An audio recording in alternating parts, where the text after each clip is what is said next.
Don't wanna wait to get to know you better. I don't know why, but I was just thinking about Peter Criss from the band Kiss and why he got kicked out of Kiss. I think he got so drunk for so long they just messed up too many shows. And it's like there's only one rule in the band Kiss. Don't mess up the shows. That's the only rule. Like, write good music is not one of the rules. That's how big a deal it is. And that kind of got me thinking about how many classic rock drummers died. It's like a bad cliche. Then I thought about like the guy from Def Leppard. He got in an accident, but he only lost an arm. I wonder if he felt sort of lucky. Welcome to M3 is 3D. Every day I shoot a short film documenting the slice of life of the 3D printing entrepreneur. We've been in business for 6 years, and this is how it all works. Bunnies. Morning roundup. T-Rex skull. T-Rex skull. Sharky. And of course, the alien. Yup. We just started remaking the T-Rex, and thankfully everything's looking good so far. You know it, I know it. We've got a D20 printing Triceratops. We got to make the foot as well. Maybe we'll do that today. The other foot. Triceratops has had 2 feet. And yes, this very rushed, very urgent milkshake looks like it probably will get done today. Man, yup, I think so. And here in the secret garden, TV mount got done. Yup, we just need 2 more. We got everything cracking. It is the time of the coffee. The hour of the coffee has struck. It is time to get dumped. Got the hot coffee today. It is a hot coffee kind of day. Man, I am having some random thoughts right now. I don't know what it is. Maybe it's just that I feel a little sniffly and I'm not quite under the weather, but there's just some strange thoughts occurring to me. Back in the era when I'm trying to think of how even to tell this story. Back in the era where I lived in Austin, my wife had a friend from work. She had a bunch of friends from work, but one of them was named Nicole. Now, me and my wife used to go to this place called the Emerald Tavern a lot, which was like a gaming place, a board gaming place. You could maybe get some drinks, or they had food and stuff. It was fun. And sometimes we would meet people out there, and sometimes we would meet Nicole out there. Nicole was a perfectly nice person. She was a bit overweight, but just a general nice person to be around, whom I have nothing against at all. So the thought that occurred to me, and I have no idea why I was thinking about this. How ridiculous of expectations in men would Nicole have to have before I would actually say something? I don't know why this in particular occurred to me to think about, but it's a good example because she was not unattractive. She was definitely obese though. And so it's like, if she's saying all this stuff, like he has to make 6 figures and he has to be 6'5" and like all the things, like at what point should I say something? Or at what point, how do I decide when I'm gonna say something? So I've been thinking about this for a while, and I think the answer for me is the point at which I feel like I'm being uncourageous to say something, and I also would feel like I'm not serving her well to leave her delusions alone. To be more specific, if she's expressing basically that she just wants a good man and she's being a little ridiculous, it's like, she'll settle.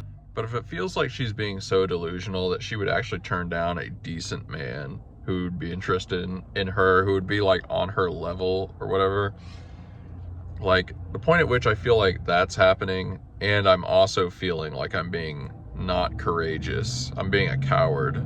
If I feel like I'm being a coward, then I'm definitely gonna say something, because I just won't allow myself to feel that way, to think that about myself. So yeah, I have no idea why my mind was thinking about this, because I really don't think about stuff like that very often, but I'm giving you the slice of life That is genuinely what's in my head right now. Also, the fact that I'm about to get a burrito. And these two cats are hanging next to the burrito shack. They probably get scraps and stuff. Bag secure. Super good. Okay, we're gonna make a little bit of progress here. We're gonna put some machines on here and maybe we'll figure out what we want to store on top as well. Took a second to figure out, but apparently this outlet does not work. The breaker's on and everything, and I mapped it out before. So that's annoying. Decided to take the top rack off so we can put an S5 here. In fact, we might even lower this and put another S5 underneath.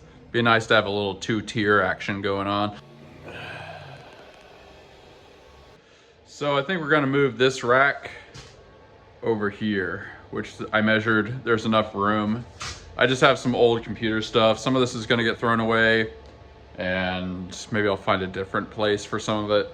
But I think that would be a nice, efficient use of space. We have a whole rack wall here at the end.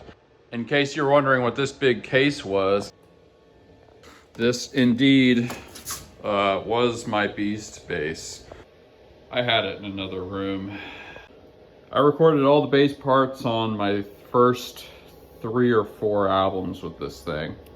It's a real trooper, and it's a real part of M3 history. We're simplifying and consolidating a lot of stuff. For many of the CR10s or different printers, they all come with one of these boxes that has all the extra stuff in it. I am going to consolidate the extra parts mostly into one box and throw away all the manuals and stuff like that.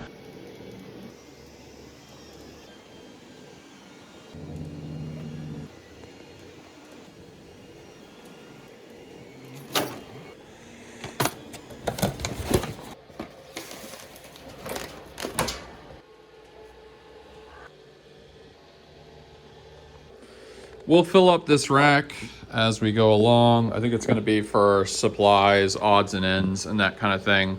But it's good to just have a central location to deposit all of these types of things. We'll put cords and stuff here as well. This is what was under the rack. Obviously, mostly just plastic scraps and stuff that you couldn't really get to. So it's time to just clear all this crap out. Technically, there was very little reason to clean any of these floors if they're just going to be tearing the building down in a few months. But I just like it. It's nice. Of course, the new batch of plastic is coming. This is all that's left. We probably have 2 weeks left worth of plastic, and it's gonna be here in a week, so we're good, but that is cutting it a little close. Oh yeah, I keep forgetting. We've got the deep sea creature STL available, only $5. First link in the description. It's a good way to support the channel. Plus, I'm not asking for charity. You get a super cool design to hang on your wall. You can scale this thing, print it big, print it small. You can probably make keychains out of it. I don't know. But yeah, have your own deep sea monstrosity, depending on the size. Maybe you can hang your keys on it. It's very cool. It's $5, and it's gonna be all yours with a simple download. Support the channel. Do the right thing. But whether you share the videos, whatever you do, if you're just a loyal subscriber, you're part of the gratitude gang, and I appreciate you, even if you never download my models. It is fun when you download the models, but hey, I just want you guys to know, you don't have to. I see you, baby. Package a couple things, got an Einstein. Milkshake is done. They actually want it solid white. So all we're gonna do is just paint this thing white. Simple enough. We're gonna throw a few coats of the white on here and we'll package it in the morning tomorrow. We'll wait for it to dry till we do the next coat, but here, of course, small T-Rex dish. Time to send off the dragon. Remember, if you want one of these, only $5. At my Cults 3D store. Support the channel. A few coats later, It's pretty good looking cup right there. Applied a few more coats to the drink.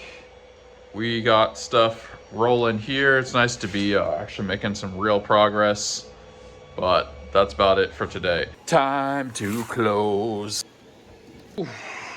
Well, I think today, pretty grateful for making progress on transitioning the stuff over there. Feels really good. It's gonna be very sharp. It's just such a good opportunity to kind of clean things up and organize things. It's actually very satisfying. Somebody in the comment section on the last video, I think it was, said something to the effect of this is a good opportunity to pare things down for when they actually demolish this place, because it'll be easier to move since I've only kept the essential things, basically. I think that's very true. But yeah, it's a good feeling. On Discord, quite a bit of discussion about my little story with the Karen with the sandwich order I delivered. Dash Render, great episode of Palooza. The lore is expanded, love it. Today I learned M3 was born in Portsmouth. I travel to Hampton Roads quite frequently. The disdain in your voice reminded me that that part of Virginia was both palatable and shared. Or, I don't know. I read that wrong. I think he's saying the disdain in my voice was palatable and shared. That makes more sense. Dash Render is very legit. He is a Scotch fan. It's been a long time since I had Scotch. Maybe I'll have Scotch again someday. Dr. Fiasco says, I delivered pizza for Domino's in the early 90s. I met many people like that lady. What I can tell you is she never intended to tip you, and she's very likely the same cow to this day. That's probably true. Most people that don't tip you, it's like they're just doing what, it's all post hoc rationalization. Man, I'm not gonna start thinking about people stiffing me again. Sorry. Thy Mystic on YouTube. Grateful I don't work for tips from random Karens. Ditto. Bry on YouTube. Of course. Haircut looks tight like a tiger. I have not heard that one before. Been gone from YouTube for a bit times, so get caught up. To go get caught up on your video is going to be a good evening. That is a good evening. CSI 3D. That skull rocks. It looks like Howard the Duck and the Dark Overlord had a baby. Great works, man. That is very kind. Good times, man. It is gratitude o'clock. Tell me in the comments what you're grateful for. What small moments of joy are you experiencing? What little nuggets of life are you lifing? I like reading the comments. I'll probably give you a heart, upvote, etc., yada yada. Thanks for watching. You guys are the best. Peace out.